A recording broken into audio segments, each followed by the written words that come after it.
Breaking tonight, Donald Trump says Israel and Hamas have agreed to the first stage of his Middle East peace plan. Thank you, President Trump, for your courage. What it might mean for the hostages and the people of Gaza. We're in Washington and right here in the region. New details on the substance of Canada's trade talks with the U.S. around steel, aluminum, energy that has a pathway to specific progress there. But a different tone on the auto industry.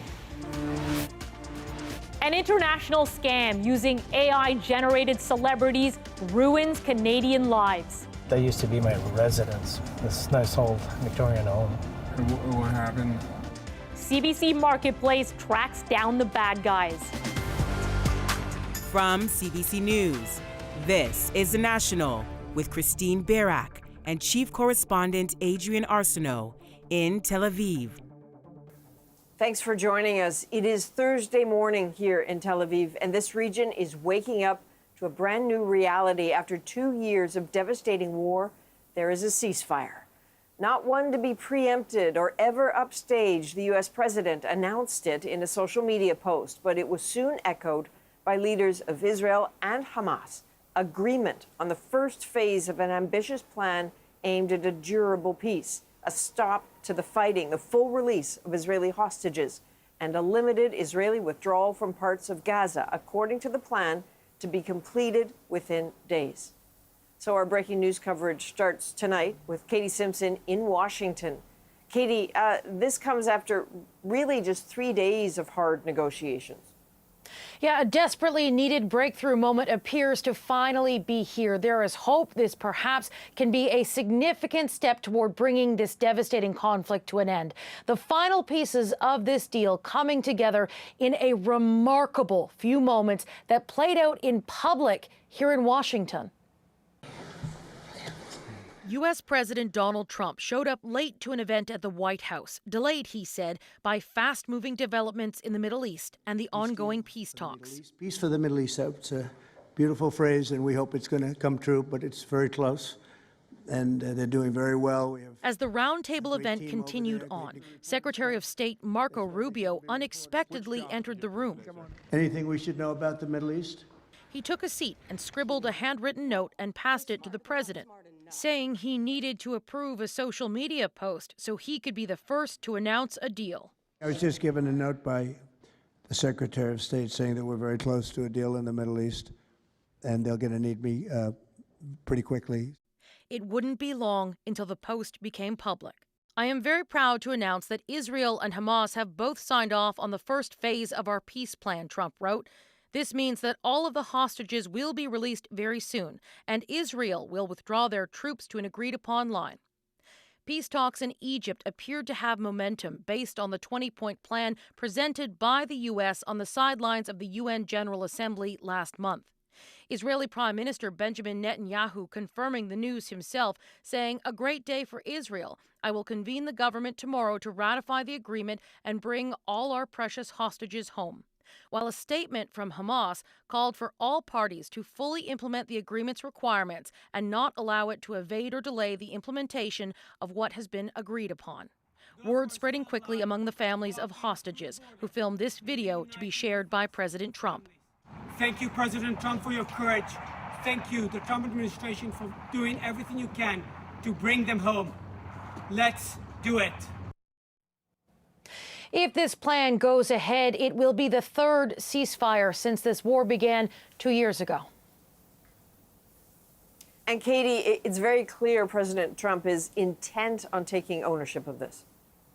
Yeah, he's considering traveling to the Middle East, and he could leave as early as Saturday, likely visiting Egypt. He's been invited to Israel, and he didn't rule out visiting Gaza. All right, that is Katie Simpson in Washington. And so now we have Margaret Evans in Jerusalem, just down the highway here from Tel Aviv. Margaret, both sides have now signed off on a ceasefire. In terms of a timeline, what is supposed to happen next?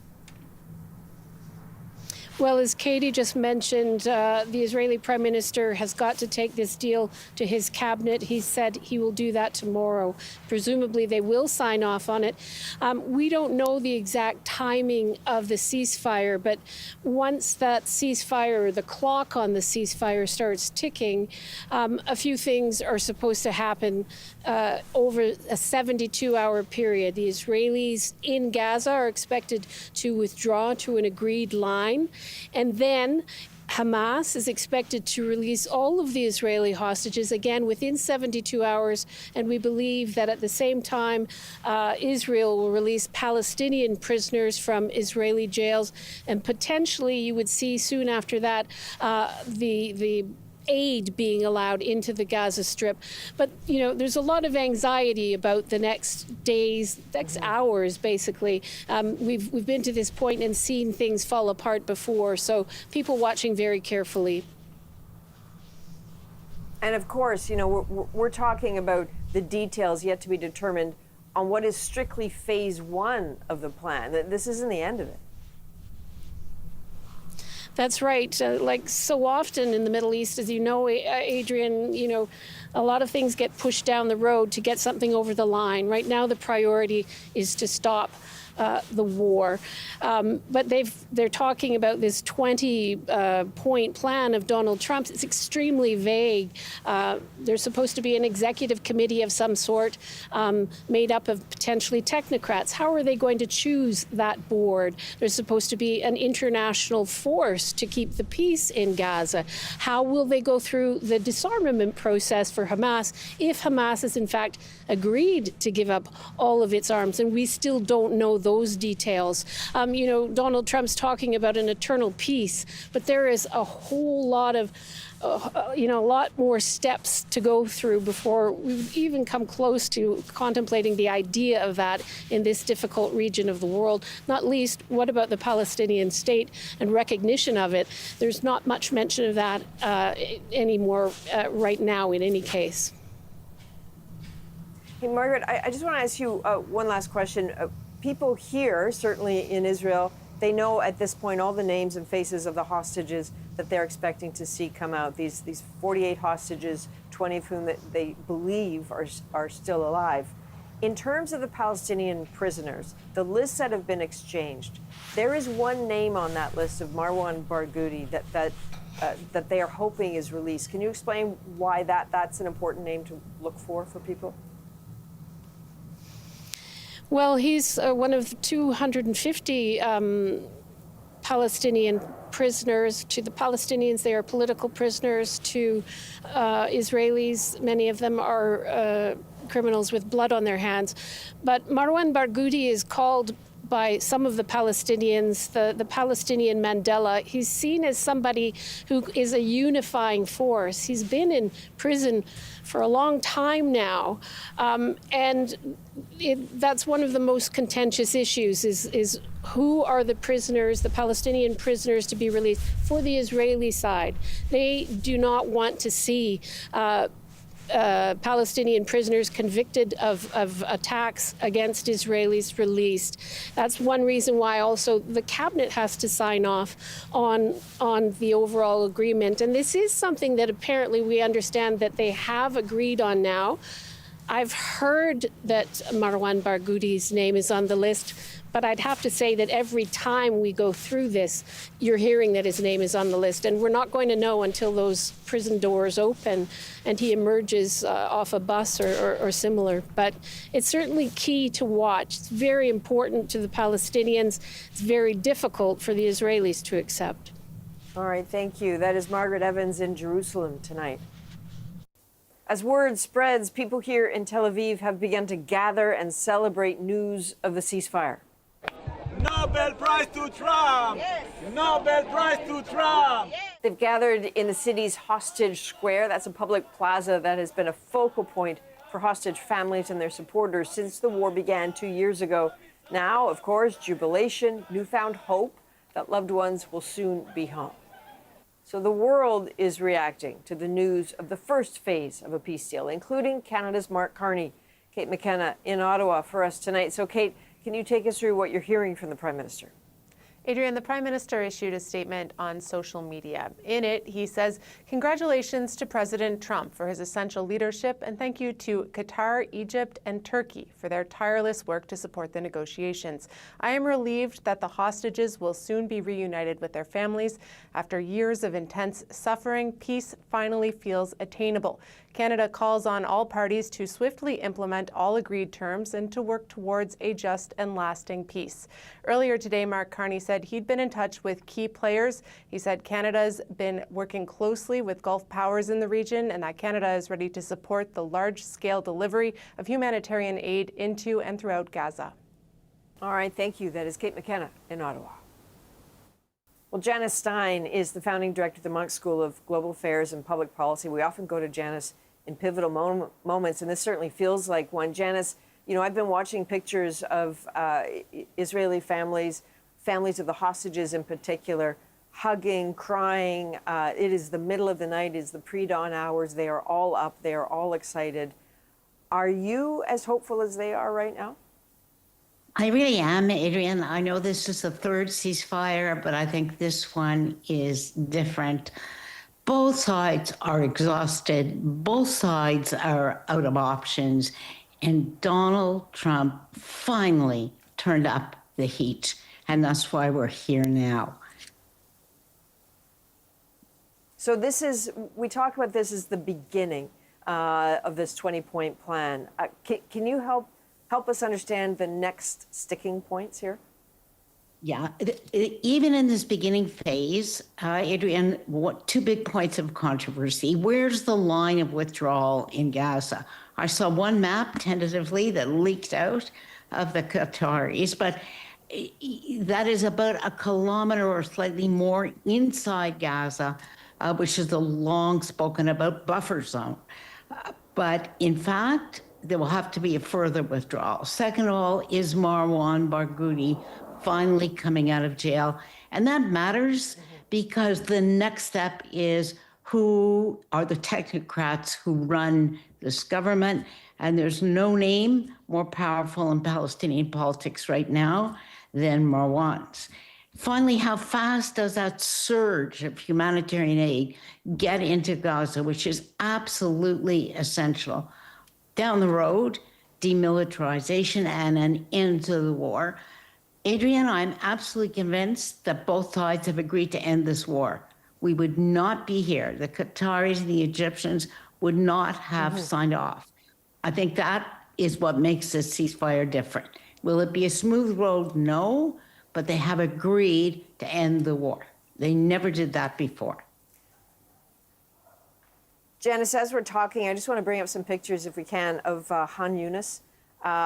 Basically, what happens in the Strip is every now and then, in pivotal moments, some of the agencies will put up a live feed of an area. You can just see people sort of milling around in Han Yunis. Obviously, word has spread. There's limited power capacity there, so things are pretty much in the dark. But I have every expectation that as people wake up, it's going to start to fill out. You're not seeing people jumping up and down in those pictures because probably for every reason you just said, they have felt close before. They need almost to see it to believe it. And what seeing it in Gaza would mean hearing nothing, not hearing the drones, not hearing the airstrikes. The silence would be the cause of celebration for them. This would represent, Janice, the first glimmer of hope for Gaza, obviously. But I keep thinking about the aid that has to get in. Like, how is this going to happen? You know, that's the biggest one. The silence is clearly important, and I expect that we will see signs of jubilation because Palestinians have been speaking out now in Gaza for 6 weeks, for 8 weeks. They want this war to stop, and that's part of what pushed Hamas finally. But there are trucks lined up just across the border in Gaza that have had difficulty moving because, frankly, there's no force on the ground that can keep order. The Egyptians have already trained a small stabilization force. I expect that we will see that go in. Its first job will be to provide security for those trucks to roll with food and medicine and water. You know, our own prime minister today, Adrian, at a meeting, talked about the fact that his government has been in touch with Tony Blair, that we are coordinating with the United States. There should be a massive surge now of humanitarian assistance that will begin to come in over the 72 hours. Janice, you mentioned Tony Blair, and I think it's important to talk about that because they're talking about the next stage for Gaza, who helps sort of run Gaza. And we keep hearing names that are not Palestinian. You know, you hear names like Tony Blair and Donald Trump at the head of this, I don't even know what to call it, this sort of council or board.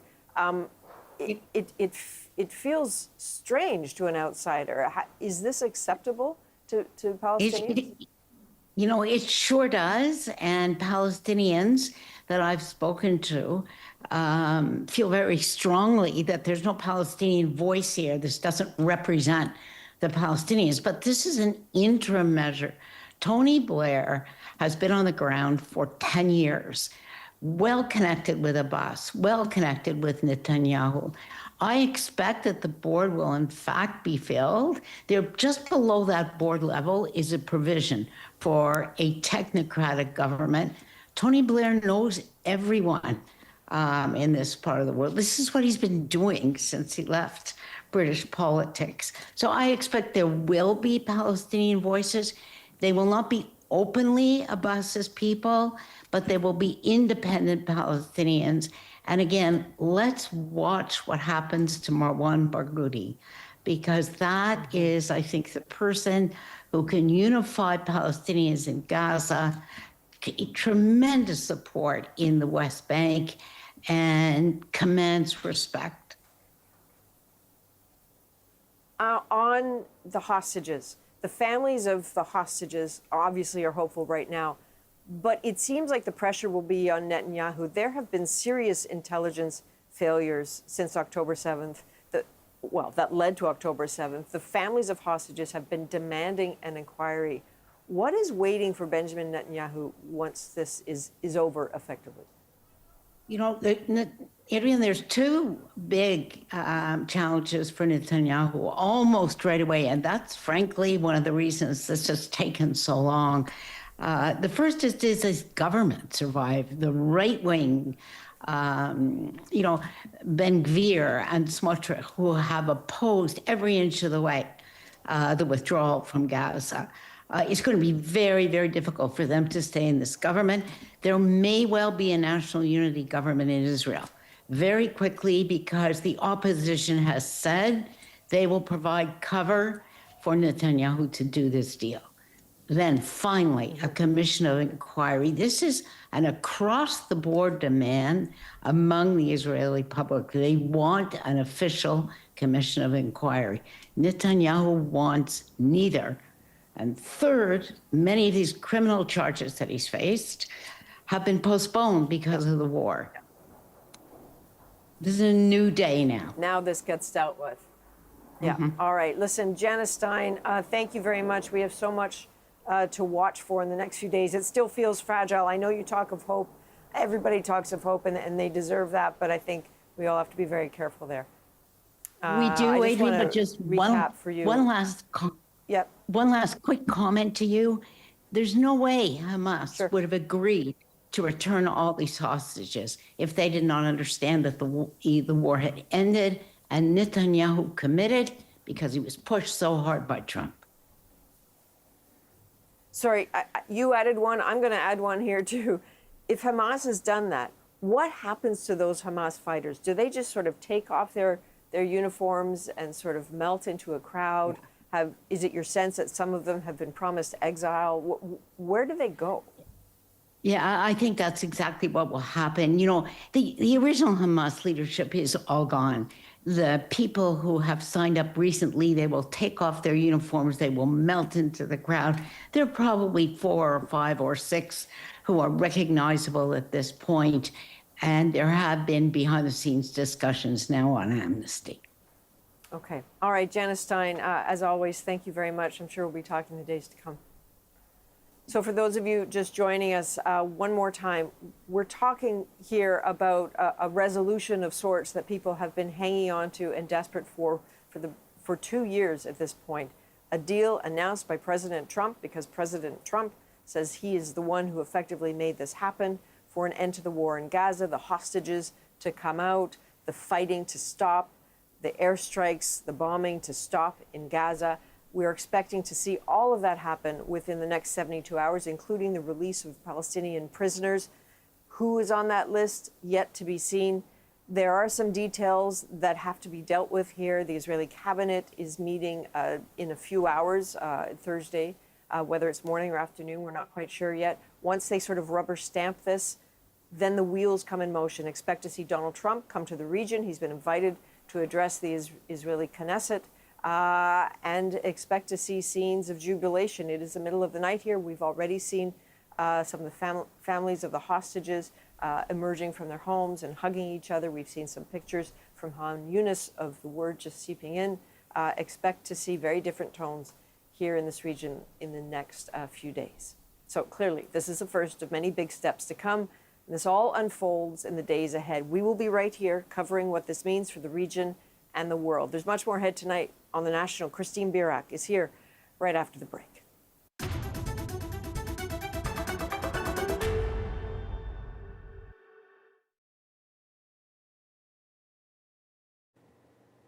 Prime Minister Mark Carney faced tough questions after returning from the White House without a trade deal. Carney says it's still in the works, and CBC News has learned he raised the dormant Keystone XL pipeline as a potential bargaining chip. Kate McKenna is back with the details. Agreed to revive the Keystone XL pipeline. Back from the White House, Mark Carney was pressed over a meeting with the president conservatives say delivered nothing. Well, Mr. Speaker, we'll go soft on him today because I know he's still recovering from surgery to have his elbows removed. Remember that promise, Mr. Speaker? As the president said yesterday, the Prime Minister of Canada is a tough negotiator. We will get a great deal. Whether that will result in a deal is not clear. Speaking remotely to a summit on U.S.-Canada relations, Carney says they made real progress. Around steel, aluminum, energy that has a pathway to specific progress there. But another sector may be out of luck. Trump's Commerce Secretary Howard Lutnick reportedly dismissed any prospect of a new auto deal. Carney confirmed that's a sticking point. To be globally competitive, enduringly globally competitive in auto, you need USMCA. Not everyone shares that view at this time. A source also says in the White House meeting, Carney brought up the prospect of reviving the Keystone XL pipeline, a pitch that appeals to Alberta's premier. We've talked to all the players who are potentially going to be able to partner to make that happen, and I'm pleased to see that it's elevated. Keystone XL would run from Alberta to Nebraska. Previous proposals were rejected by Barack Obama and Joe Biden. But Donald Trump wants to bring it back, posting on Truth Social in February that he wants to get it built now. Is there really a willingness on the part of Mark Carney to make, I think, fundamental adjustments to Canadian climate policy? Conservatives say for a new pipeline to work, Liberals would have to repeal their own environmental regulations. Getting Keystone XL built is one part of the problem, but a production cap preventing new oil and gas development here in Canada won't do us any good. It doesn't matter if you can build a pipeline and put it in the ground if you can't put anything through it. There's also the question of whether a private company would want to move ahead with Keystone XL. The previous proponent, South Bow, had said that it was moving on, but the company's tone has now shifted, saying it's considering potential opportunities. Kate McKenna, CBC News, Ottawa. Champagne celebrations for the Toronto Blue Jays after they beat the Yankees in Game 4, advancing to the American League Championship Series. And they are going to the American League Championship Series. The Jays taking a 5-2 victory on the road, their first playoff series win in nearly a decade. Thomas Dagla is on the field at Yankee Stadium. Thomas, what a win. What a win. The Blue Jays and their families are celebrating on the field here at Yankee Stadium. There are some Blue Jays fans who traveled from various parts of Canada who are still in the stands here at Yankee Stadium, cheering them on, taking in this moment, the first playoff series victory for the Jays since 2016, their first deep playoff run since then. The big star of this series for the Blue Jays has undoubtedly been the face of the franchise, Vladimir Guerrero Jr., with those 3 homers in 3 games, and today driving in a run. He spoke to reporters a little earlier. We believe in each other, and when they say it's going to be a bullpen, I say to the guys, one pitch at a time, one game at a time, and thank God we did it today. Thomas, what's next for the Jays? They are going to be hosting Game 1 of the American League Championship Series on Sunday. At home, they will face either the Seattle Mariners or the Detroit Tigers. And the good news for the Jays, among other things, is they get a bit of rest, just like they did before this past series. The other 2 teams have to face each other one more time to settle who's going to face the Jays. For now, the Jays are celebrating here in New York. They're going to fly back to Toronto and think about how they're going to face that next opponent Sunday. Christine. Thanks, Thomas. Thomas Daigle inside Yankee Stadium. We're learning more tonight about an online scam targeting Canadians and their savings. Look real. Look really real. CBC News Marketplace tracks the scammers. You're a liar. But I'm really good at it. Right? And far from the front lines in Ukraine, how ordinary citizens are being drawn into the war. Is this a tactic now of Russia to recruit teens to do terrorism? The National breaks down the story shaping our world next.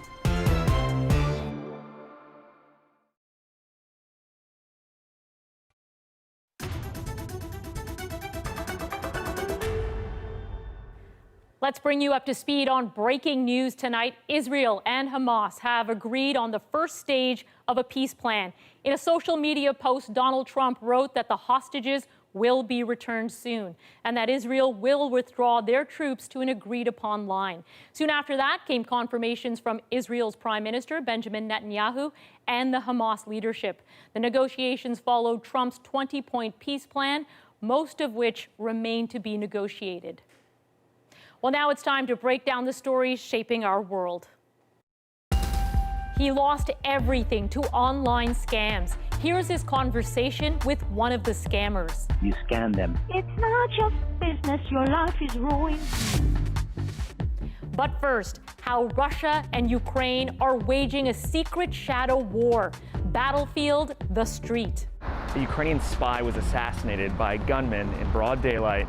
Russia recruits desperate operatives inside Ukraine. They don't care if they're teenagers, they don't care if they're homeless people.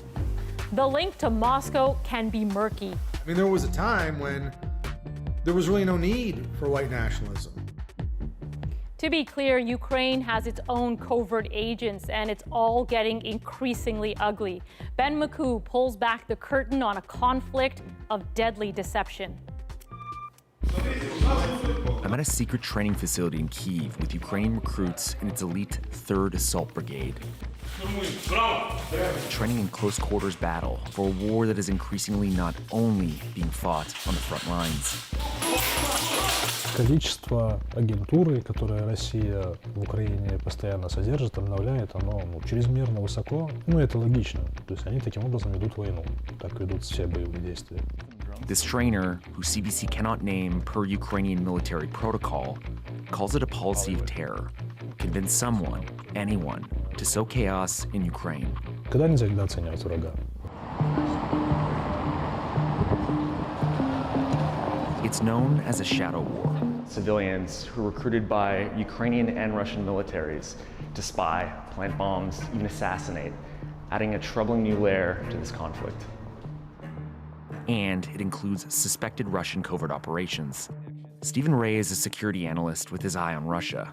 And increasingly, they seem to be relying on these unsuspecting individuals who may not know they're working with the Russian government to carry out these violent activities and these acts of sabotage.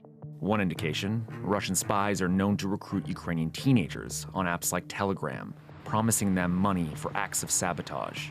Some, like this teen in May, are given an improvised explosive device and a target to plant. This IED, common during the insurgencies of the Iraq and Afghan wars, was for a military building in Kyiv. Is this a tactic now of Russia to recruit teens to do terrorism? Russia is basically exploiting vulnerable individuals who are desperate for some sort of money to carry out these attacks.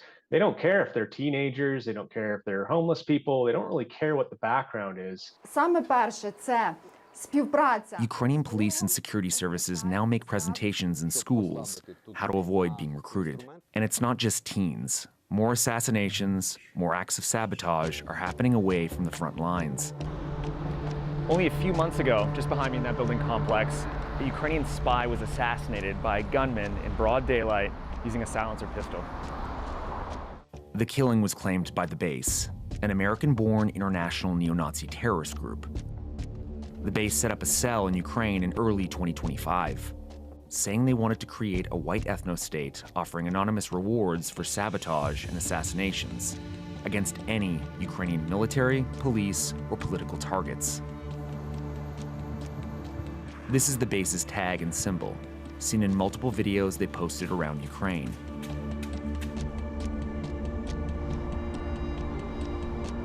The remnants of this tag behind me was from their cell in Kyiv. Part of the reason why they have really set up shop in Ukraine, they think that Ukraine is in a state of decay right now because of the ongoing war with Russia, and that poses an opportunity for them to exploit the chaos and establish a white ethno-state there. The group is headed by suspected Russian spy and former Pentagon contractor Ronaldo Nazaro, seen here on RuTube, the Russian YouTube knockoff. I mean, there was a time when there was really no need for white nationalism, you could say, because all our nations were overwhelmingly white. He's believed to be currently living in Russia. There is no smoking gun that says he's working for the Russian government, but the suspicions are there and they need to be treated very seriously by authorities who are investigating this threat. There could actually be more going on behind the scenes, up to and including Russian state sponsorship. And if we don't expose that activity, there is no incentive by Russia to scale it back. They're just going to keep going with it. So what can Ukrainians do about all of this? Their covert operations and special forces have been prolific. In June, they secretly ferried drones to remote bases all over Russia, hitting 20 warplanes and destroying 10, and are suspected of assassinating Russian commanders. I'm here in Kyiv on my way to a secret meeting with a member of Ukraine's special forces. He's involved with some of the most classified operations for the entire country, the types that go behind enemy lines. We can't show his face because he's the kind of person who's on a Russian kill list.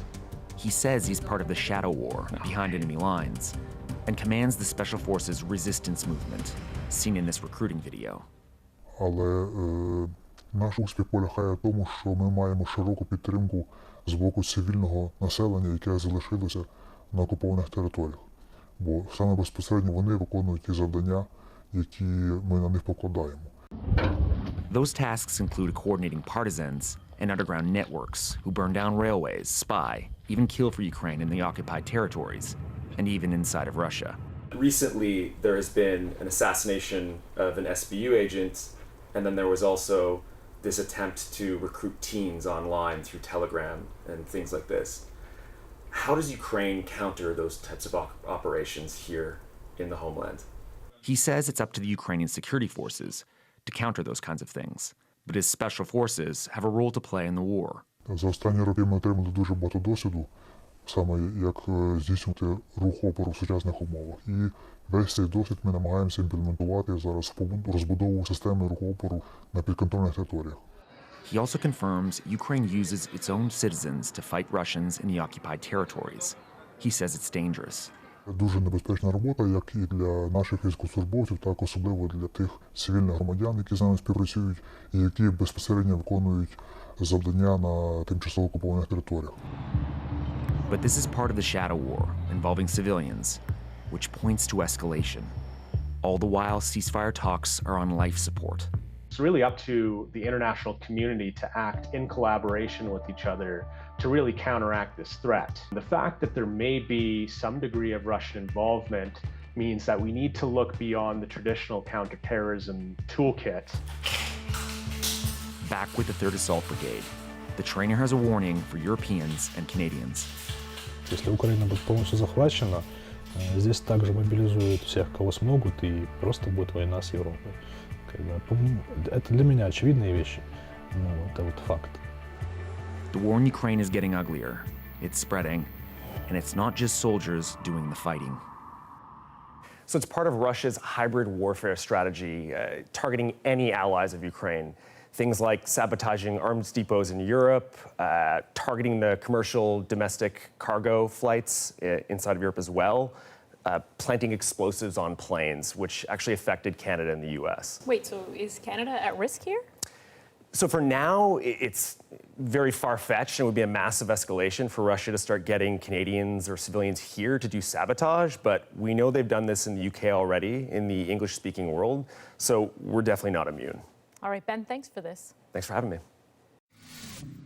Criminals put famous faces on fake interviews and bilked thousands of Canadians. Here's how one scammer talked to her victim.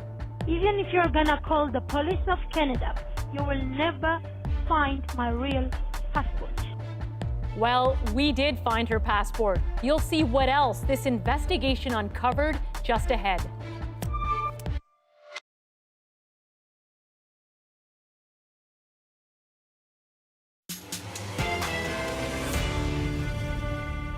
An online scam has swindled thousands of Canadians. Imagine having this conversation with someone who helped ruin you. You're a liar. But I'm really good at it, right? We unmasked the thieves and found where their phony calls came from. But this crime always starts on social media. I think that Meta and Facebook, they have a massive responsibility. All those revelations made possible by a data leak. Then CBC's Marketplace and Radio-Canada's Enquête did the legwork with help from European broadcasters. The investigation reached halfway around the world, but Frederick Zalak started in small-town Ontario. That used to be my residence, this nice old Victorian home. With the fraud, I had to sell everything and move to a small apartment, bachelor apartment now. Marcel Deschamps now lives in this small basement in Alexandria, Ontario. His life was shattered after losing more than $160,000 in scams that starts with social media ads like this one. Today I want to share with you an amazing opportunity that could change your life. Fake news reports that use the image and voice of public figures, even that of the Prime Minister, to promote investment schemes powered by AI. In reality, the investment platform is manipulated by fraudsters to convince victims they are making great returns. I was following the market on the computer at the same time, and I was seeing that, yes, it is going up. So what they're showing is actual. It looked real. It looked really real. Eventually, victims realize it's impossible to withdraw their funds. There's always a problem. Always. There's always charges, more charges, and more charges, but you never get it back. An extraordinary data leak obtained by Swedish public television gave us access to Marcel's calls, revealing the inner workings of the scam network. More than 1 million calls recorded by the fraudsters themselves, as well as thousands of video recordings of their computer screens showing them in action, even creating fake CRA documents. So I want my money. You will never see it in your entire life again. In one of those calls, Marcel confronts the fraudster when he realizes he's getting scammed. I can scam whoever I want, and it's not your f***ing deal with. You scam them. It's not your business. Your life is ruined. You're a liar. But I'm really good at it, right? I'll give it to the cops. They can reach Interpol, right? Even if you're gonna call the police of Canada, police of Quebec, police of Ontario, and the police of entire world, you will never find my real passport. You f***ing dump. But thanks to the leak, we discovered the true identity of this fraudster. Mariam Charchian flaunts on social media her luxury travels and high-end store purchases. And we did find a picture of her real passport posted on her Instagram account. We tracked down the scammer's call center in Tbilisi, Georgia. They stole more than 36 million US dollars from more than 6,000 victims. Their leader is 34-year-old Akaki Kefkishvili, whose social media features photos of him with firearms and 8-point star tattoos on his knees, a symbol of the post-Soviet criminal underworld. The leak reveals that Canada is one of their top targets right after the UK. I think that Meta and Facebook, they have a massive responsibility because their legitimacy is being used by scammers to convince people to invest in those vehicles or scam opportunities. And Facebook and Meta accept payments for ads that they're broadcasting on their platforms. So they're profiteering from those scams. Meta and Google tell us it's against their policies to run ads that are fraudulent or promote scams. But they say scammers are getting better at evading their detection tools. I'd like to show you just an example of this. We showed Canada's public safety minister an AI-generated video of Mark Carney used to lure Canadian victims. We're proud to support Agentic AI, a breakthrough platform that allows Canadians to take part in wealth building. If there's someone who could fix this is Prime Minister Mark Carney, why is it still happening? This is outrageous. The use of fake images and fake narratives. We've had a number of attempts in holding our tech companies to account. We have not been quite successful. As you're aware, it's quite a complicated and oftentimes an issue where we've had a lot of pushback. So it is imperative that tech companies play ball. Back in Tbilisi, our Georgian colleagues found the call center leader in a parking lot. Neither he nor his employees responded to our questions. Soon after, they vacated the building. Georgian authorities say they have opened an investigation and froze some assets, but no arrests have been made, and the calls keep coming. Hello. Hello. Hello. Hello. So there's an extra twist to that story. We managed to find the personal cell phone number of that scammer, which allowed a rare moment, our victim being able to turn the table on her. You could see that in the full marketplace story. I can't wait to see the full story. I get the sense the government is saying that they get a lot of pushback when they try to hold social media companies accountable. Yet it seems other countries are getting big tech companies to play ball. That's right. Australia, for example, has adopted a law earlier this year that forces banks, telecoms, social media platforms to make sufficient efforts to prevent this kind of fraud, or else they could face fines up to $50 million.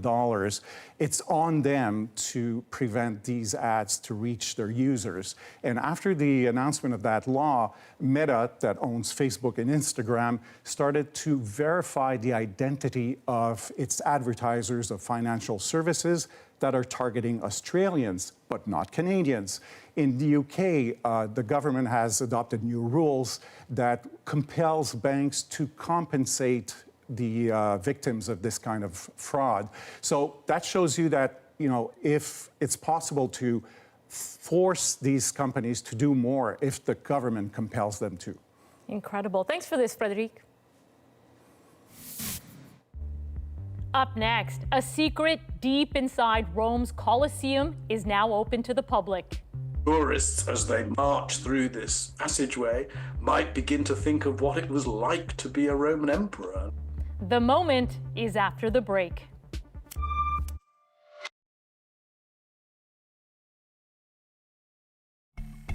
You are looking at a secret passageway inside Rome's Colosseum.